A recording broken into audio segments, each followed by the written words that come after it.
Bonjour Régis Loisel. Bonjour. Ravi de vous accueillir depuis le Québec. Vous êtes venu sur Paris. Voici donc le dessinateur, l'auteur de bande dessinée qu'on aime, Grand Prix du Festival d'Angoulême. Vous avez présidé le festival en 2003. Voici le Festival d'Angoulême qui bat son plein. La bande dessinée se porte bien en ce moment?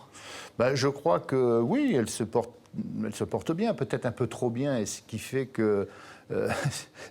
qu'en fait, elle se porte aussi en même temps, parallèlement à ça, moins bien, parce qu'il y a trop de titres, ça se bouscule de trop, et puis le public, il peut pas être interchangeable comme ça, et je pense que il faudrait quand même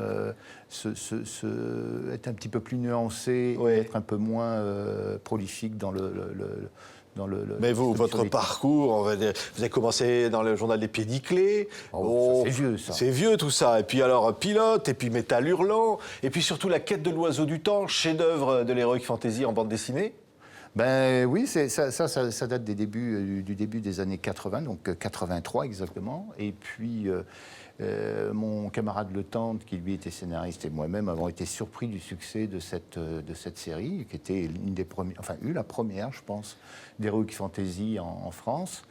Et donc voilà, donc ça a très très bien fonctionné pendant des années. Et puis ça continue toujours à sortir. Et puis Oui. voilà. Donc, Ça l'engage à travers le dessin, c'est de l'imaginaire, c'est fantastique. Et aussi Peter Pan. Donc vous allez porter cette histoire archi rebattue, j'allais dire, et lui donner une vérité, une authenticité, j'allais presque dire une profondeur qu'on avait oubliée. Écoutez, sincèrement, je n'ai pas fait exprès. Disons que j'avais effectivement en moi cette envie de raconter l'histoire d'un petit garçon qui s'appelle Peter et qui va devenir une légende, donc Peter Pan.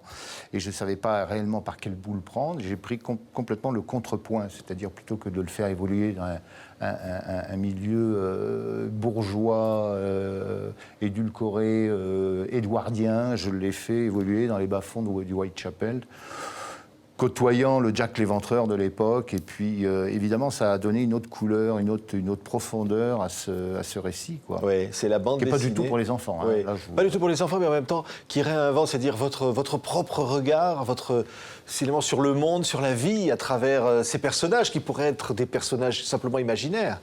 Vous savez, quand vous faites une histoire, quand vous faites de la bande dessinée, en général, vous mettez toujours une partie de vous-même, un peu, je veux dire. C'est pas, bien sûr que je ne suis pas Peter Pan, je n'ai pas vécu sa vie, bien heureusement. Vous n'avez pas connu Clochette. Dommage. Remarquez, j'ai ma petite Clochette à moi.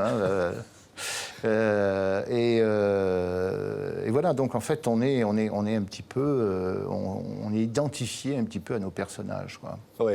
Alors, je le disais, vous êtes maintenant au Québec, mais vous n'arrêtez pas de travailler pour autant, hein?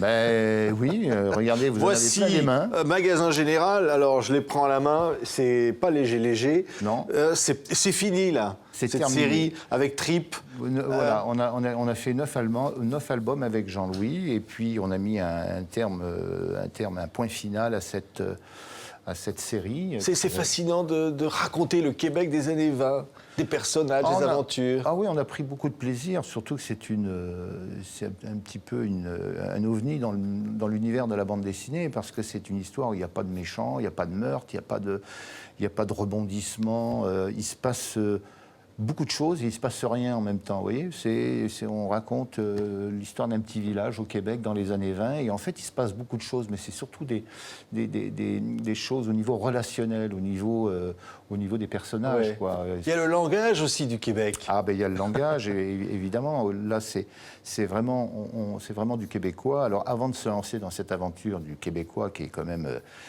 très particulier, qui est une langue vraiment à part, on s'est entouré d'un auteur québécois qui s'appelle Jimmy Beaulieu, qui, lui, nous a traduit tous nos textes, toutes nos bulles, en bon québécois. Mais en même temps, pour que la lecture se fasse, disons, facilement du côté français comme du côté québécois. Oui, c'est votre regard, et c'est un regard à 4 mains. C'était très original, ça aussi. Qu'est-ce que vous faites vous êtes plusieurs à dessiner, en fait. Voilà, écoutez, on a fait le scénario ensemble. Donc, Au départ, c'était un de mes thèmes, mais bon, peu importe, ça aurait pu être un de ses thèmes à lui.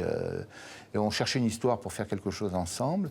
Et puis, donc, il y a eu Magasin Général. On a pris Magasin Général parce qu'on avait envie de raconter quelque chose qui nous fasse penser à Frank Capra, vous savez, le cinéaste des années 30, le cinéaste américain, qui racontait toujours des histoires très agréables et le bonheur des petites gens, vous voyez.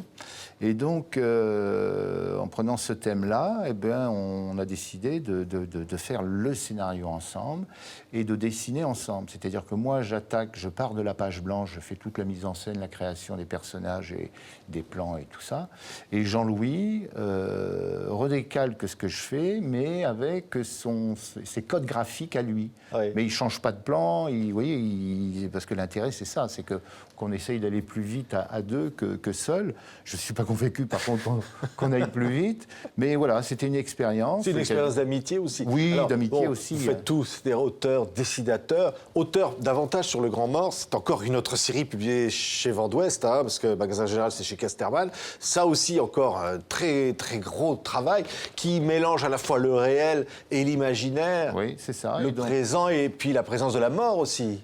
Bah, la mort, non, parce que ça s'appelle Le Grand Mort, c'est pas réellement la présence de la mort. Enfin, je ne peux pas vous raconter comme ça parce que c'est assez compliqué, quoi. Mais c'est deux mondes deux mondes parallèles dont l'un dépend, ils dépendent l'un de l'autre, vous voyez. Et donc évidemment, dans notre monde, on ne peut pas dire que notre monde ce soit la joie. On va vers notre perte, pardon. Et donc ce petit monde-là va en subir les conséquences et donc va essayer de contrôler tout ça, quoi. Ouais. Donc c'est une histoire fantastique dont moi je fais le scénario avec Jean-Blaise Gian et le dessinateur qui est un fameux dessinateur s'appelle Vincent Mallier et nous avons un coloriste qui est le même coloriste d'ailleurs que c'est Magasin beaucoup Général. de travail pour faire une bande dessinée. Toujours le même bonheur de créer devant une page blanche, Régis Loisel. C'est le même bonheur, c'est dur. Hein. Vous savez, les gens lisent la bande dessinée comme ça, dans un petit fauteuil, ils lisent ça une demi-heure, trois quarts d'heure, puis ils referment. Mais derrière, il y a beaucoup de doutes, il y a beaucoup de travail, il y a beaucoup de sueur, il y a beaucoup de temps, il y a beaucoup de week-ends. Et c'est monstrueux. C'est minimum un an de travail, quoi. Ouais. Et je parle d'une œuvre.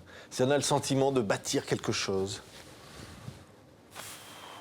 Je ne sais pas. Enfin, moi, je ne me pose pas ces questions dans ce terme. Moi, j'essaye, par contre, de le faire très sérieusement, en n'étant pas sérieux de nature, mais je fais quand même les choses très sérieusement parce que voilà, c'est dans ma nature, et puis que c'est pas parce que c'est de la bande dessinée qu'on fait ça par-dessus la jambe, et ça se fait très sérieusement, quoi. Merci beaucoup, Régis Loisel. Bravo pour votre talent. Magasin Général, voici donc le nouveau volume chez Casterman qui vient d'arriver de cette œuvre qui la clôture en quelque sorte, et puis aussi Le Grand Mort au Vent d'Ouest. On était ravis de vous voir un petit peu en France, et puis bon retour au Québec. Ah ben, je vous remercie. Après Angoulême. Hein. Merci. Merci beaucoup.